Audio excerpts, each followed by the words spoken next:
আজ ১৭ এপ্রিল। বাঙালি জাতির পরাধীনতার শৃঙ্খল মুক্তির ইতিহাসে এক অবিস্মরণীয় দিন। ঐতিহাসিক মুজিবনগর দিবস আজ। ১৯৭১ সালের এই দিনে বাঙালির প্রায় ২০০ বছরের পরাধীনতার অবসান হয়েছিল।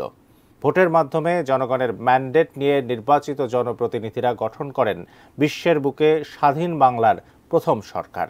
ঐতিহাসিক সেই স্মৃতি স্মরণ করিয়ে দিচ্ছেন আরাফাত সিদ্দিকী। অবিভক্ত ভারতের মুর্শিদাবাদ জেলার পলাশীর আমবাগানে ১৭৫৭ সালে স্বাধীন বাংলার সূর্য অস্তমিত হয়েছিল ২০০ বছরের জন্য। আর ১৯৭১ সালের ১৭ এপ্রিল মেহেরপুরের বৈদ্যনাথতলার আমবাগানেই গঠিত হয় স্বাধীন বাংলার প্রথম সরকার। The government of Bengal is not in paper, not in dream, not a myth, it is a reality.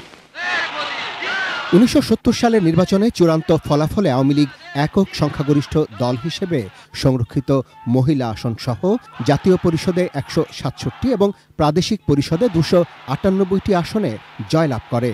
Bangabandhu Sheikh Mujibur রহমানের নেতৃত্বে ১৯৭১ সালের ৩ জানুয়ারি আওয়ামী লীগের নির্বাচিত সকল সংসদ সদস্য রেসকোর্স ময়দানে ৬ দফার ভিত্তিতে শাসনতন্ত্র প্রণয়নের শপথ গ্রহণ করেন। কিন্তু পাকিস্তানি শাসক গোষ্ঠী ক্ষমতা হস্তান্তর না করে ২৫শে মার্চ কালরাতের নৃশংসতার মাধ্যমে বাঙালি জাতির উপর চাপিয়ে দেয় এক অসম যুদ্ধ। এই যুদ্ধের মাঝেই রেসকোর্স ময়দানের সেই শপথের ধারাবাহিকতায় গঠিত হয় মুজিবনগর সরকার।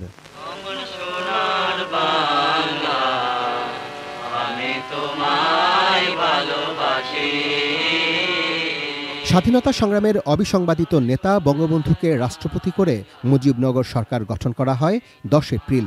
সে সময়ে বঙ্গবন্ধু পাকিস্তানের জেলে বন্দী থাকায় অস্থায়ী রাষ্ট্রপতি হিসেবে শপথ নেন সৈয়দ নজরুল ইসলাম, প্রধানমন্ত্রী হন তাজউদ্দিন আহমেদ, অর্থমন্ত্রী ক্যাপ্টেন মোহাম্মদ মনসুর আলী এবং AHM কামরুজ্জামান হন স্বরাষ্ট্র, ত্রাণ ও পুনর্বাসন মন্ত্রী।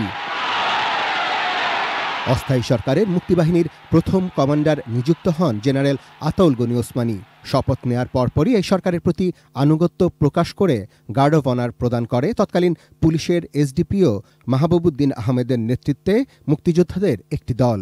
সেদিন মুজিবনগর সরকারের নেতৃত্বে বাংলার আকাশে ওড়ে লাল সবুজের পতাকা।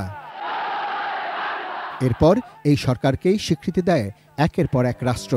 ৭১-এর ১৬ই ডিসেম্বর আসে বহুল কাঙ্ক্ষিত সেই বিজয়। Arafat Siddiqui, ATN news, Dhaka.